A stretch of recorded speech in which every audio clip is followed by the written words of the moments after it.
Bismillahirrahmanirrahim. Assalamualaikum warahmatullahi wabarakatuh.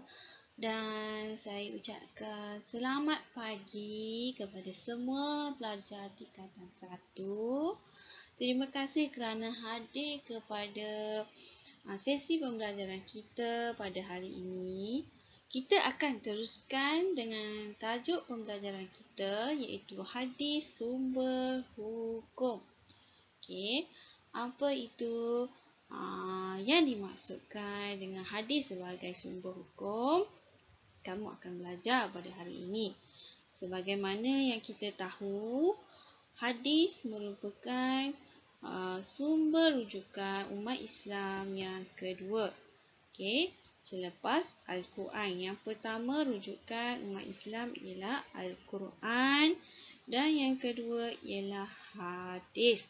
Kita wajib berpegang kepada kedua-dua ini, sebab jika kita berpegang kepada salah satu sahaja, kita akan sesat. Okay, jadi Al-Quran, hadis.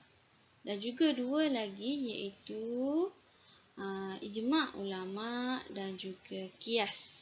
Okay.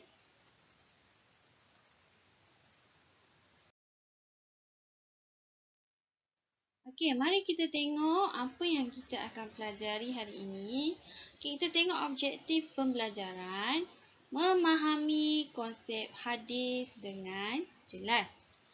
Antara kriteria kejayaan yang kita akan capai atau yang akan kita pelajari ialah menyatakan maksud hadis dari segi bahasa dan istilah. Yang kedua, mengenal pasti perbezaan sanad dan matan. Yang ketiga, menjelaskan peranan hadis dengan jelas. Yang keempat, menerangkan pengelasan hadis dengan baik. Dan yang terakhir iaitu membanding bezakan antara Al-Quran, hadis Qudsi dan hadis Nabawi dengan baik. Okay, saya harap awak bersedia untuk mempelajari semua ini dengan saya pada hari ini.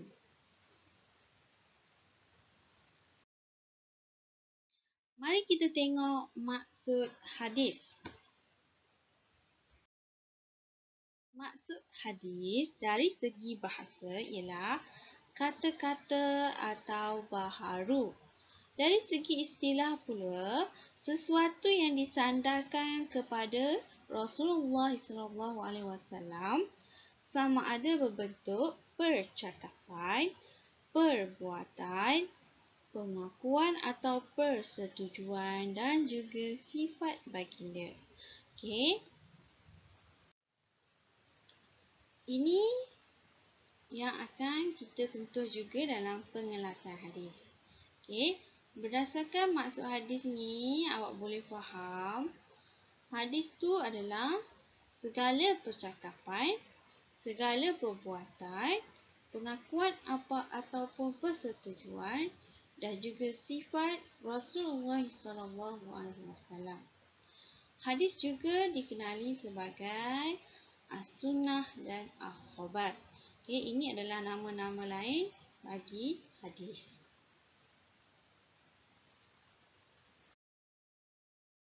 Okay, seterusnya mari kita kenali apa itu sanad dan apa itu matan.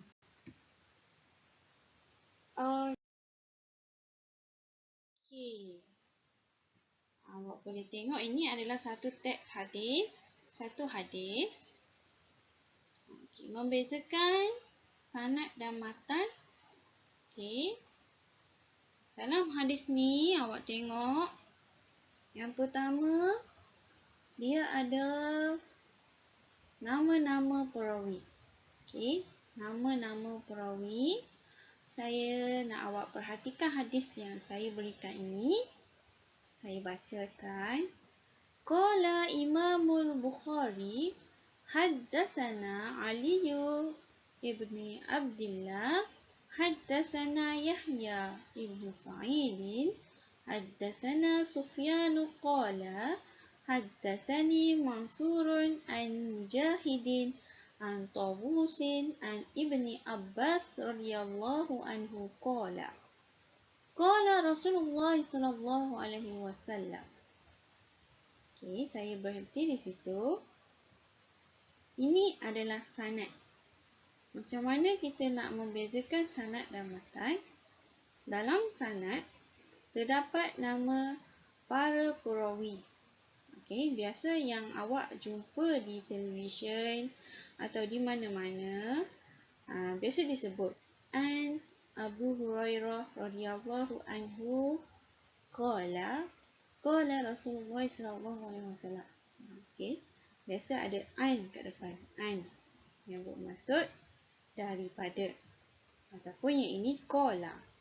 Telah berkata Imam Bukhari, okey, sehinggalah berjumpa yang terakhir sekali ada nama ataupun disebut Rasulullah sallallahu alaihi wasallam.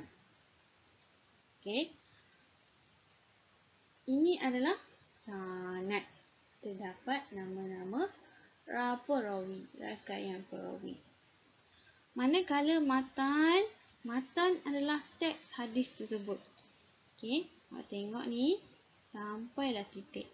Okay, dia tak ada nama perawi. Dia adalah teks hadis. Saya bacakan. La hijrata ba'da al-fathi walakin jihadun wa niyyah. Wa iza tunfirtum fanfiru. Muttafaqun alaih. Ini adalah matan. Maksud saya bukan matan kekasih. Okay. Matan adalah teks hadis. Mari kita tengok maksud sanad. Sanad. Okay, ini di bawah. Dari segi bahasa bermaksud sandaran. Dari segi istilah rangkaian perawi. Perawi ialah orang yang meriwayatkan hadis yang menyampaikan sesuatu matan hadis. Matan ni maksudnya teks hadis. Rangkaian perawi yang menyampaikan sesuatu matan hadis itu adalah sanad. Rangkaian perawi yang menyampaikan sesuatu matan hadis. Manakala matan dari segi bahasa sesuatu yang jelas dan zahir. Dari segi istilah teks hadis ataupun perkataan hadis tersebut, isi hadis tersebut yang terdapat selepas berakhirnya sanad. Berakhirnya sanad ni iaitu nama Rasulullah lah, daripada Rasulullah. Okay, saya harap awak dapat bezakan antara sanad dan matan. Boleh beza? Sanad ialah rangkaian perawi. Okay, rangkaian perawi ni yang ada nama-nama perawi ni. An Abu Bakar, an Umar radhiyallahu anhu qala. Manakala matan hadis ialah teks hadis tersebut, apa yang hendak disampaikan. Okey, faham? Okay, peranan hadis sebagai sumber hukum. Kenapa pentingnya hadis ni kepada umat Islam? Kenapa kita wajib beriman ataupun wajib berpegang kepada hadis yang sahih juga? Okey, kita tengok fungsi hadis ataupun peranan hadis. Kenapa dia sangat penting? Peranan hadis yang pertama ialah menguatkan hukum yang terdapat di dalam Al-Quran. Seperti kewajipan berpuasa. Menguatkan hukum. Okey, kita tengok contoh firman Allah Subhanahu Wa Taala. Bismillahirrahmanirrahim. Faman syahida minkum asy-syahrul falyasumhu. Ayat 185 surah Al-Baqarah. Terjemahannya, sesiapa antara kamu menyaksikan anak bulan Ramadan, maka hendaklah dia berpuasa. Ayat ni memerintahkan daripada Allah supaya kita berpuasa apabila masuk bulan Ramadan, apabila melihat anak bulan Ramadan. Okey, manakala hadis an Abi Hurairah radhiyallahu anhu qala Nabi sallallahu alaihi wasallam sumu li ru'yatihi wa aftiru li ru'yatihi. Muttafaqun alaih. Hadis ni menguatkan lagi kewajipan berpuasa supaya umat Islam berpuasa. Terjemahannya, Abu Hurairah radhiyallahu anhu, Abu Hurairah ni sahabat Nabi lah, berkata bahawa Rasulullah SAW bersabda, berpuasalah kamu kerana melihat anak bulan Ramadan dan berbukalah, iaitu berhari raya lah apabila kamu kerana melihat anak bulan Syawal. Okey. Maknanya hadis ni menguatkan hukum supaya kita berpuasa apabila masuknya bulan Ramadan dan berhenti berpuasa setelah masuknya bulan Syawal. Okey, menguatkan perintah Allah supaya berpuasa di bulan Ramadan. Okey, saya nak awak bezakan mana satu sanad, mana satu matan. Boleh ingat lagi tak? Sanad ni rakayan perawi sehingga bertemu Rasulullah. Okey, an Abi Hurairah radhiyallahu anhu qala Nabi sallallahu alaihi wasallam, ini adalah sanad. Okey, last kali dia berjumpa perkataan Nabi ataupun Rasulullah sallallahu alaihi wasallam. Okey, manakala matan ialah teks hadis lah, teks hadis tersebut. Sumu sehingga liru'yatihi. Ini adalah matan hadis. Saya harap awak dapat bezakan. Jadi peranan hadis yang pertama ialah menguatkan hukum supaya kita berpuasa di bulan Ramadan apabila masuk bulan Ramadan. Dan berhari raya dikuatkan pula dengan hadis, iaitu berhari raya apabila melihat anak bulan Syawal. Yang kedua, peranan hadis yang kedua memperincikan isi kandungan Al-Quran seperti cara menunaikan solat.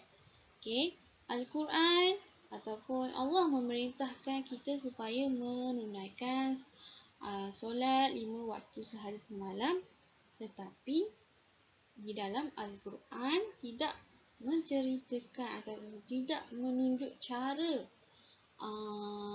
kita solat tu, rukuk tu macam mana, sujud tu macam mana. Okay, jadi memerlukan hadis Nabi melalui perbuatan. Maknanya perbuatan Nabi ketika solat tu menjadi hadis kepada kita. Berbalik pada maksud hadis tadi, iaitu sesuatu yang disandarkan kepada Rasulullah sama ada percakapan dan perbuatan. Inilah iaitu apabila hadis memerintahkan kita apabila Al-Quran memerintahkan kita supaya melakukan sesuatu, contohnya solat, ialah kita nak solat tapi kita perlukan perbuatan Nabi Muhammad SAW, iaitu melalui hadis perbuatan untuk tunjuk cara, macam mana cara rukuk, macam mana cara sujud. Okey, kita tengok ayat Al-Quran, firman Allah Subhanahu Wa Taala. Bismillahirrahmanirrahim. Wa aqimus solah. Surah Al-Azim, iaitu surah Al-Baqarah ayat 43. Dan dirikanlah kamu akan solat. Allah memerintahkan kita solat, kecuali kita uzur lah. Tapi macam mana kita nak solat tu? Macam mana perbuatan solat tu? Macam mana niat? Macam mana angkat takbir untuk ihram? Jadi kita memerlukan perbuatan Nabi melalui hadis perbuatan. Okey, perbuatan Nabi tu ialah hadis lah, untuk menunjuk cara macam mana solat itu didirikan. Okey, kita tengok contoh hadis yang memperincikan perintah supaya menunaikan solat, iaitu haddatsana Malikun radhiyallahu anhu qala Rasulullah sallallahu alaihi wasallam, sallu kama ra'aitumuni usolli. Okey, ini adalah sanad lah. Haddatsana Malik qala Rasulullah sallallahu alaihi wasallam, sallu kama ra'aitumuni usolli. Itu terjemahan dia. Malik radhiyallahu anhu berkata bahawa Rasulullah sallallahu alaihi wasallam bersabda, solatlah kamu sebagaimana kamu melihat aku solat. Maknanya perbuatan Nabi, tunjuk cara Nabi solat, tunjuk cara Nabi rukuk, tunjuk cara Nabi akad takbir tu macam mana, tahiyat awal macam mana, tahiyat akhir macam mana. Itu adalah hadis melalui perbuatan. Maka sahabat tengok dan sahabat lakukan. Okey. Maknanya melalui hadis perbuatan tu para sahabat dapat melakukan perintah Allah di dalam Al-Quran ni supaya mendirikan solat. Okey, saya dapat penerangan saya ni. Okey, yang ketiga, menjelaskan hukum yang tiada di dalam Al-Quran seperti pengharaman emas dan sutera bagi lelaki. Okey, dalam Al-Quran ada hukum-hukum hakam yang mungkin tiada disebut, tetapi di dalam hadis Nabi ada. Contohnya, pengharaman emas dan sutera bagi lelaki. Okey, kenapa ya? Al-Quran tidak menyebut tentang pengharaman emas dan sutera untuk lelaki. Tetapi ada hadis Nabi yang menjelaskan hukum yang tiada dalam Al-Quran tu. Okey. Contohnya yang inilah. Anil Bara'i ibni Azib radhiyallahu anhu qala amarana Rasulullah sallallahu alaihi wasallam bisab'in wa nahana an sab'in. Nahana an khatamiz zahab wa lubsi harir. Okey, terjemahan dia. Al-Bara' Ibnu Azib berkata bahawa Rasulullah SAW memerintahkan kamu 7 perkara dan melarang kamu daripada 7 perkara. Baginda melarang kami daripada memakai cincin emas dan sutera. Lelaki tak boleh memakai cincin emas. Tak kisahlah cincin emas tu warna putih ke, warna emas ke, tetap tak boleh pakai. Okey, ada sebab dan hikmahnya, dan ianya telah dikaji oleh para saintis dan kajian menunjukkan memang lelaki kalau pakai cincin emas akan memudaratkan kesihatan. Okey. Jadi hadis peranan hadis yang ketiga ni menunjukkan hukum yang tiada dalam Al-Quran tetapi dijelaskan oleh hadis. Okey. Itu peranan hadis. Saya harap kamu dapat 3 peranan hadis tersebut.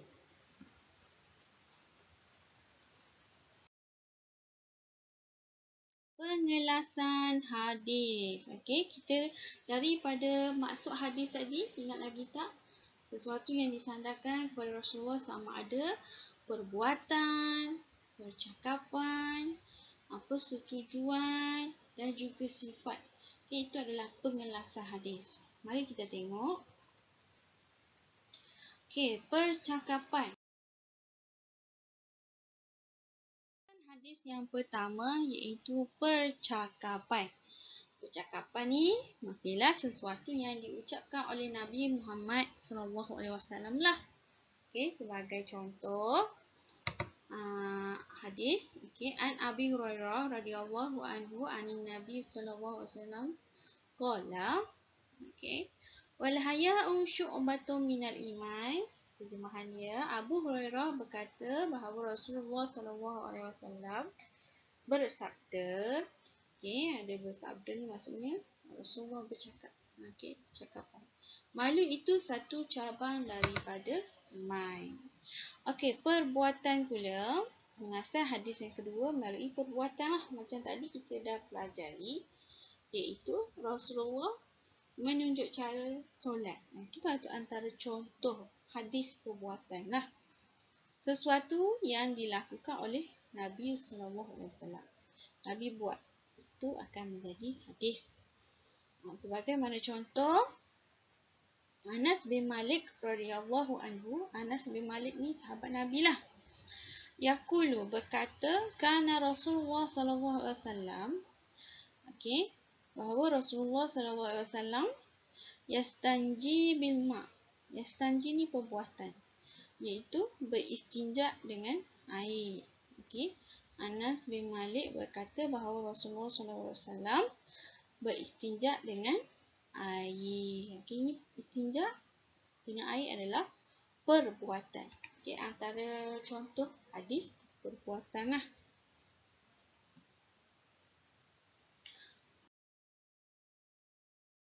Okey, seterusnya pengelasan hadis yang ketiga, pengakuan atau persetujuan.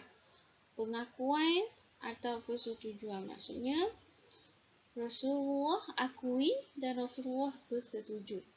Okey, contoh maksudnya ialah diam Nabi SAW terhadap sesuatu perbuatan atau percakapan sahabat tanpa melarangnya. Okey, Rasulullah tak larang, Rasulullah tak suruh. Maknanya Rasulullah bersetuju saja. Okey. Contoh an Aisyah radhiyallahu anhu qalat kuntu al'abu bil banati inda nabi wa kana li sawahibu yal'abna ma'i. Fakana Rasulullah sallallahu alaihi wasallam idza dakhala yataqam ma'na minhu fayusarribuhunna ila falyal'abna ma'i. Okey, terjemahan dia. Aisyah radhiyallahu anhu berkata, Aisyah isteri Nabi, anak kepada Sayyidina Abu Bakar berkata, aku bermain anak patung bersama-sama rakanku. Apabila Rasulullah SAW masuk ke rumah, rakanku bersembunyi. Rasulullah SAW mengeluarkan mereka sehingga mereka dapat bermain denganku semula. Okey. Maknanya perbuatan Aisyah bermain bersama rakan-rakan anak patung tidak dilarang oleh Nabi Muhammad. Okey. Contoh yang kedua yang biasa didengar iaitu ada satu ketika Rasulullah dihidangkan ataupun Rasulullah berada di rumah para sahabat, lalu dihidangkan daging dog. Daging dog ni daging sejenis biawak lah. Kalau dekat kita biawak makan benda kotor. Tapi dog ni biawak yang hanya makan tumbuh-tumbuhan ataupun rumput di padang pasir. Melihat tu Rasulullah tak larang para sahabat untuk makan daging dog yang dimasak lah, yang dihidangkan tu. Tapi Rasulullah tak makan. Okey, maknanya Rasulullah bersetuju dengan apa yang sahabat lakukan. Okey, faham tak? Itu antara contoh yang lain lah untuk awak bagi faham. Rasulullah tak larang para sahabat makan dan Rasulullah tak makan. Maknanya Rasulullah tak suruh sahabat makan. Tapi Rasulullah bersetuju dengan apa yang sahabat makan. Tapi kalau kat Malaysia ni jumpa biawak kita makan tak sama dengan dog. Kalau awak rasa nak tahu macam mana rupa dog, awak boleh Google. Okey, dog ni dia tak sama dengan biawak dekat yang kita biasa jumpa. Dia makan tumbuh-tumbuhan. Okey. Dan orang kata dog ni boleh buat ubat juga. Okey. Okey, sifat.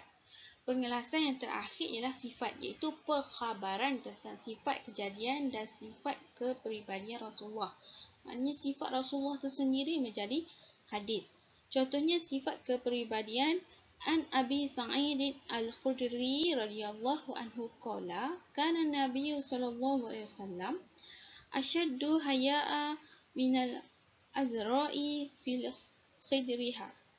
Terjemahan, Abu Sa'id Al-Khudri radhiyallahu anhu berkata bahawa Rasulullah sallallahu alaihi wasallam lebih pemalu daripada anak gadis sunti di biliknya.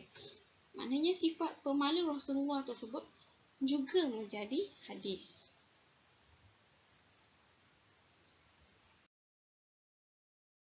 Okey, mari kita tengok pula perbezaan Al-Quran, hadis Qudsi dan hadis Nabawi. Hadis ni ada dua jenis. Okey, ada hadis Qudsi, ada hadis Nabawi.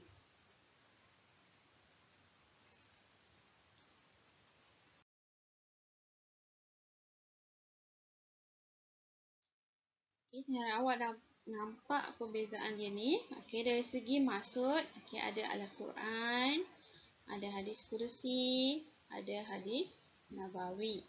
Mari kita tengok.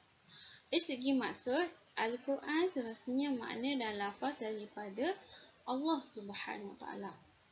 Hadis Qudsi makna daripada Allah, makna daripada Allah dan lafaz daripada Rasulullah sallallahu alaihi wasallam. Menggunakan lafaz Rasulullah sendiri. Allah menyampaikan wahyu hadis Qudsi ini melalui makna. Dan lafaz yang Rasulullah guna ialah lafaz Rasulullah sendiri. Hadis Nabawi pula ialah makna dan lafaz daripada Rasulullah. Maknanya, contoh hadis yang tadilah. Abu Hurairah mendengar Rasulullah bersabda apa? Okey. Ganjaran pahala, mendapat ganjaran daripada huruf yang dibaca. Awak baca huruf alif, ba, ta, itu pun dapat. Sebab awak berusaha untuk membaca Al-Quran. Apatah lagi awak membaca Al-Quran dengan baik. Manakala hadis, dua-duanya mendapat pahala kerana mempelajari dan beramal dengannya. Macam sekarang lah, awak tengah berusaha mempelajari apa itu hadis, awak dapat pahala. Alhamdulillah. Okey, martabat. Sahih tanpa keraguan. Al-Quran, Allah dah jamin, sehingga hari kiamat, tidak ada satu pun yang mampu mengubah Al-Quran. Jika didatangkan sekumpulan jin dan manusia, mereka berkumpul untuk mengubah Al-Quran, maka tidak akan berjaya. Sebab Al-Quran ialah salah satu mukjizat yang kekal sehingga hari kiamat. Okey, hadis Qudsi pula terbagi kepada sahih, hasan, dhaif dan maudhu'. Okey. Maudhu' ni ialah hadis palsu. Okey, pernah dengar? Jika seorang isteri mengizinkan suaminya berpoligami, akan dapat payung emas. Itu adalah hadis palsu. Okay. Contoh hadis palsu yang lain, dia reka-reka daripada siapa? Daripada Abu Bakar lah apalah. Rasulullah berkata, makan minyak bijan boleh menjadi sihat. Ini antara hadis palsu yang direka oleh para peniaga demi untuk kemaslahatan mereka sendiri. Maknanya kehendak mereka supaya melariskan perniagaan minyak bijan ni. Okay? Jadi tak ada dalam hadis makan tomato sihat, tak ada. Tapi mereka mengada-ngadakan. Itu adalah hadis maudhu'. Okay? Contoh payung emas tadi pun juga hadis maudhu'. Hadis palsu. Okey, keperluan berwuduk. Yang kita tahu, kalau kita menyentuh Al-Quran ataupun hendak membawa Al-Quran, kita wajib berwuduk. Okey, tapi hadis tidak wajib berwuduk kalau kita nak pegang atau nak bawa ke mana-mana. Okey, contoh Al-Quran lah. Mana-mana ayat Al-Quran lah. Okey, surah apa surah? Okey, contohlah ni. Okey. Bismillahirrahmanirrahim. Wasariqu wasariqatu faqta'u aydiyahuma. Terjemahan, orang lelaki atau perempuan yang mencuri, potonglah tangan mereka. Okey, ni contoh surah Al-Maidah ayat 38. Okey, ni contoh. Manakala hadis Qudsi dan hadis Nabawi, macam mana awak nak membezakannya? Okey, mari kita tengok. Abu Hurairah radhiyallahu anhu berkata bahawa Rasulullah sallallahu alaihi wasallam bersabda, Allah berfirman. Dia ada Allah berfirman. Kalau hadis Nabawi tak ada Allah berfirman. Kita tengok contoh. Abu Hurairah radhiyallahu anhu berkata Rasulullah sallallahu alaihi wasallam bersabda. Terus masuk hadis. Okay, dia tak ada Allah berfirman. Okay. Kita tengok. Kullu amali ibni Adam lahu illa qiyam fa innahu li. Terjemahannya, setiap amalan Bani Adam itu baginya kecuali puasa kerana puasa itu untukku. Okey, kita berpuasa untuk Allah. Ini hadis Qudsi yang sahih lah. Okey. Abu Hurairah, yang ini Abu Hurairah berkata bahawa Rasulullah sallallahu alaihi wasallam bersabda, "Inna dina yusrun." Okey. Sesungguhnya agama itu mudah. Okay. Tapi kita jangan permudahkan perkara agama. Jangan buat mudah pula. Okay. Tengok perbezaan dia. Dalam hadis Qudsi ada Allah berfirman. Dalam hadis Nabawi tiada. Hanya selepas berhentinya Rasulullah SAW bersabda, terus masuk hadis. Itu beza dia, hadis kursi dengan hadis nabawi. Okey, saya harap awak semua dapatlah pembelajaran kita pada hari ini. Kalau tak faham, boleh ulang. Tolong jangan skip. Okay, ni ilmu agama.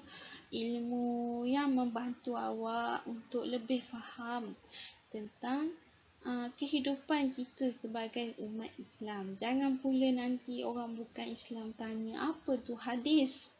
Tapi awak tak boleh jawab. Okay? Jadi, gunakan ilmu, amalkan ilmu dengan sebaik yang mungkin. Syukur kepada Allah selalu. Okey, terima kasih. Kita buat latihan pengukuhan. Terima kasih semua sudi mendengar video penerangan saya hari ini. Terima kasih. Assalamualaikum warahmatullahi wabarakatuh.